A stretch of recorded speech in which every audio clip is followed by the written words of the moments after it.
Hola, mi nombre es Eric Rivas, soy el director de la Conferencia Bíblica del Sur de Texas y en esta ocasión me gustaría hablarles acerca del Evangelio del Señor Jesucristo. ¿Cuál es la necesidad del hombre? La Biblia nos habla acerca de que está apuntado al hombre a morir una vez y después de eso viene el juicio. Entonces lo que esto nos indica es que Dios ha apuntado el día para que todos y cada uno de nosotros muramos y que después de nuestra muerte viene el juicio. Entonces, si hay un juicio, la pregunta es, ¿qué es lo que va a suceder en este juicio? ¿Qué es lo que va a suceder y cuáles son las consecuencias de ser encontrado culpable delante de este tribunal, que es el Tribunal Supremo, el Tribunal de Dios? ¿Verdad? La pregunta es, en la luz de esta declaración, ¿qué es lo que va a suceder? ¿Qué es lo que va a suceder conmigo? ¿Qué es lo que va a suceder en ese día en cual tengo que pararme enfrente de la presencia de Dios y ser juzgado? ¿Cuál es el estándar por el cual Dios nos va a juzgar? Esto es realmente lo que nos debe de importar, porque esto habla acerca de la necesidad que el hombre tiene. La necesidad que el hombre tiene, la gran necesidad, el gran problema de la humanidad, no es nuestras finanzas, no es nuestras relaciones maritales o alguna otra cosa que nos pueda amenazar en este mundo, incluso nuestra salud física. El gran problema del hombre es que Dios es santo. Que Dios es santo y la Biblia nos habla que Dios es el juez quien nos va a juzgar. Ahora, tenemos que entender cuáles son las implicaciones de esta realidad. Por ejemplo, la palabra de Dios nos habla que el estándar de Dios es la perfección moral. Así es que si nosotros vamos a enfrentar a este juez en el día de nuestra muerte, entonces tenemos que entender que Dios nos va a juzgar acorde a un estándar de perfección moral. Esto es reflejado para nosotros en la ley de Dios, en la Biblia, bajo los 10 mandamientos. El estándar de Dios es que nunca hayamos quebrantado los 10 mandamientos, jamás hayamos quebrantado la ley de Dios. Los 10 mandamientos están en contra de nosotros. Este es el estándar de perfección que Dios pone al hombre. Es decir, si usted o alguno de nosotros, cualquier ser humano, tiene la esperanza de poder entrar al reino de Dios, de ser salvo, y hablamos de ser salvos es de la ira de Dios. Entonces, si nosotros tenemos la esperanza, si alguno de nosotros tenemos la esperanza y queremos saber cómo podemos ser salvos de la ira de Dios en el día del juicio final, entonces tenemos que entender que el estándar es la perfección moral, los 10 mandamientos. Amarás a tu Dios con todas tus fuerzas, con toda tu mente, con todo tu ser. Ese es el primer mandamiento. Otro mandamiento nos dice no mentirás. Otro mandamiento dice no cometerás adulterio. Y tal vez una persona dirá, bueno, yo nunca he cometido adulterio. La palabra de Dios nos habla que si nosotros miramos simplemente con lujuria, con deseo sexual a otra persona, ya hemos quebrantado ese mandamiento, ya hemos cometido ese hecho en los ojos de Dios. Y otro mandamiento dice no matarás. Y tal vez la persona dirá, bueno, yo nunca he matado a nadie. Pero el Señor Jesucristo dijo, habrás oído que no matarás, dice, pero quien quiera que odie a su hermano ya ha cometido el pecado en su corazón. Entonces, este es el estándar. Ahora vemos que nadie puede cumplir este estándar. Este es el problema de la humanidad, que el estándar de Dios es la perfección moral. Entonces, ¿cómo puede ser un hombre? Entonces, ¿cómo puede ser el hombre justificado delante de un Dios que su estándar es la perfección moral? ¿Cómo puede ser el hombre justificado delante de Dios? ¿Cómo entonces podemos ser salvos si la ley de Dios está en contra de nosotros? Esa es la gran pregunta que el hombre debe de resolver. Ese es el problema, ese es el dilema del ser humano. ¿Cómo puede ser el hombre justificado delante de un Dios que es santo y que dice en su palabra que no dejará al culpable sin castigo? Este es el dilema, este es el problema, este es el gran problema de la humanidad. Y es de lo que precisamente les quiero hablar en este día. La palabra de Dios nos dice que Dios amó de tal manera que dio a su Hijo unigénito para que todo el que cree no se pierda, mas tenga la vida eterna. Entonces, lo que debemos entender y lo que debemos preguntarnos es ¿por qué Dios dio a su Hijo? ¿Por qué tuvo Dios que dar a su Hijo para que así de esa manera Él nos salve?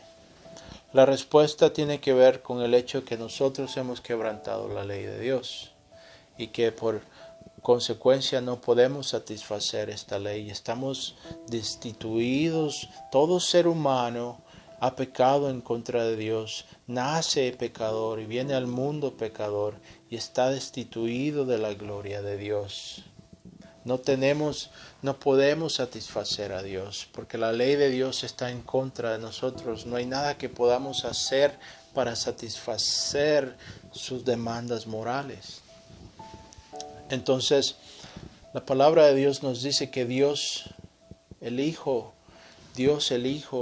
la segunda persona de la Trinidad, se convirtió en un ser humano como nosotros y vino a la tierra y fue nacido de la Virgen María, concebido por el Espíritu Santo, y Él nació como hombre. Dios se convirtió en un hombre y vivió una vida perfecta, una vida sin pecado, una vida que satisfajo al Padre en todo aspecto. Y así de esa manera el Señor cumplió todos los requerimientos de la ley.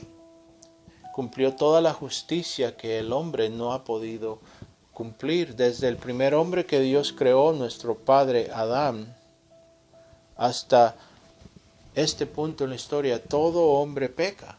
Y el único que nunca pecó fue el Señor Jesucristo, quien no tuvo un padre humano, no tuvo un padre terrenal, pero fue engendrado por el Espíritu Santo en el vientre de la Virgen. Así es que el Señor Jesucristo satisfajo esta ley, hizo todo lo que debía de haber, todo lo que se debía de hacer, todo lo que Adán falló en hacer, Él lo completó, Él lo hizo. Tenemos que recordar y tenemos que entender que Adán, el primer hombre que Dios creó, fue nuestro representante ante Dios. Él fue nuestro representador, Él nos representó ante Dios. Y porque Él falló, porque Él pecó, todos hemos caído, todos morimos en Adán. Es lo que la palabra de Dios nos dice. La Biblia nos habla acerca del Señor Jesucristo, le llama el segundo Adán a Él.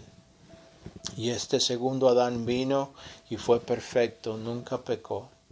Ahora la Biblia dice que la paga del pecado es la muerte. Tal vez tú te habrás preguntado por qué tuvo que morir Cristo crucificado. Esa fue una muerte muy horrenda, muy violenta. Y la razón es porque la palabra de Dios nos dice que todo el que peca, toda alma que peca morirá. La paga del pecado es la muerte, la ira de Dios.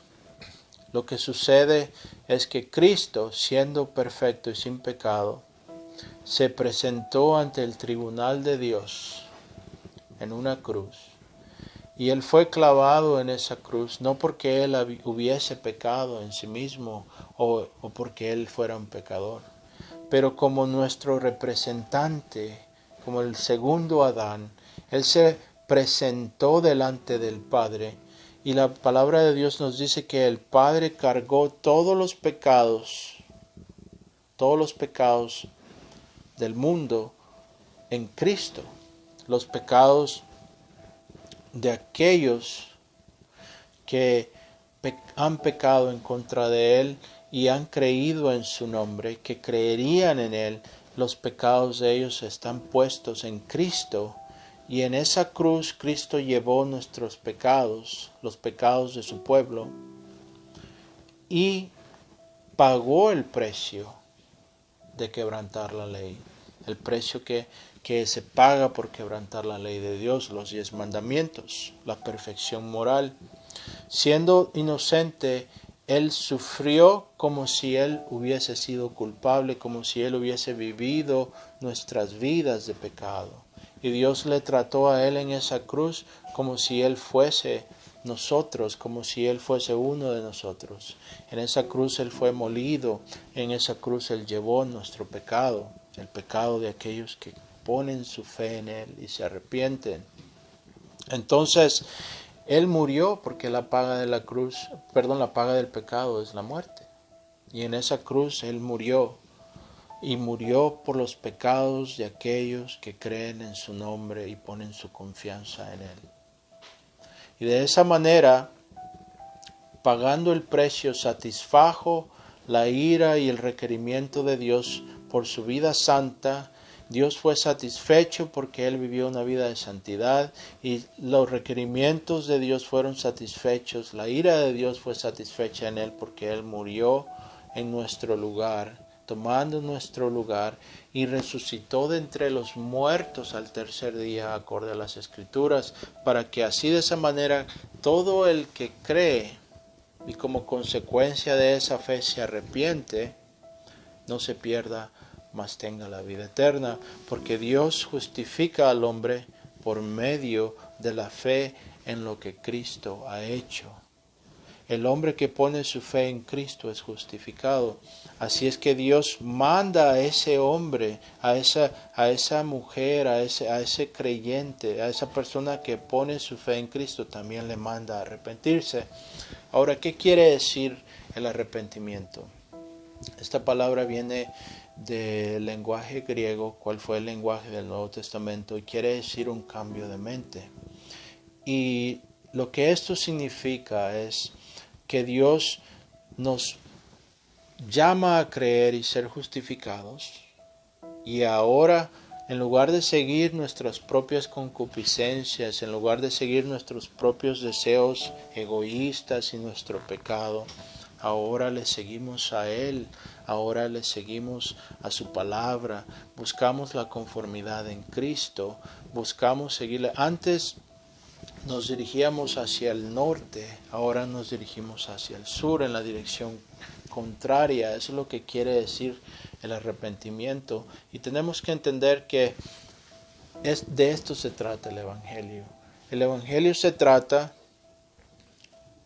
de creer en lo que Cristo ha hecho por nosotros, poner nuestra confianza en Él, poner nuestra confianza en su justicia, en su palabra, en su vida, en su muerte, en su resurrección, en poner nuestra confianza en Él, que todo lo que Dios requería del hombre para ser satisfecho, Cristo lo ha hecho, y como consecuencia de eso nos llama a arrepentirnos, nos llama a seguirle por medio de la fe en Cristo. Como el resultado de nuestra fe le seguimos, no confiando en nuestra propia justicia, no confiando en nuestras propias obras, pero poniendo nuestra confianza absoluta en lo que Cristo hizo por nosotros en el Calvario, en la cruz, y resucitando de entre los muertos. Y es por eso, es de esa realidad que cobramos fuerzas para dejar nuestro pecado, para seguirle a Cristo por medio de la fe. Así es que el llamado del Evangelio es creer y arrepentirse, ¿verdad? No podemos tener fe sin arrepentimiento, porque las dos son partes integrales de una misma unidad, de una misma moneda. Son dos caras de una misma moneda. El creer es un acto de arrepentimiento y el arrepentimiento es un acto de fe. Son dos cosas que son íntegras. Entonces, este es el mensaje del Evangelio, que Cristo, el Hijo de Dios, vino a la tierra para salvar a pecadores, para salvar a todo el que cree y ama a su nombre. Esta es la necesidad que nosotros tenemos. Esta es la necesidad que usted tiene, si me está escuchando. No es para que Cristo le mejore la vida, no es para que Cristo lo haga más saludable o haga su vida mejor de lo que ya es. La necesidad que todos tenemos es una necesidad de justicia. Todos hemos pecado y hemos caído de la gloria de Dios, y la ira de Dios está en contra de nosotros. Somos hijos de la ira, dice la palabra de Dios. Estamos condenados, y si Dios nos da lo que nos merecemos, eso sería su ira eterna. Esto es lo que la Biblia llama el infierno. Pero en lugar de eso, Dios en este día, en esta ocasión, nos ofrece la vida eterna por medio de la fe en su Hijo Jesucristo, y como consecuencia de eso nos manda, nos llama, nos da el mandamiento a arrepentirnos y a seguirle a Él por medio de esa fe. Así que espero que esto sea de ayuda para ustedes, y que el Señor les dé arrepentimiento y fe. Y acuérdense, la palabra de Dios dice esto: todo el que llama, todo el que cree en el nombre del Señor será salvo. Así es que el Señor me los bendiga, me los guarde en este día, y los exhorto a nuestro canal de YouTube. Búsquenos en el canal de YouTube, en este link que vamos a dejar, para que puedan también escuchar nuestros estudios teológicos que los damos todas las semanas el día jueves. Así es que el Señor me los bendiga y los guarde, que la paz de Cristo esté con ustedes. Amén.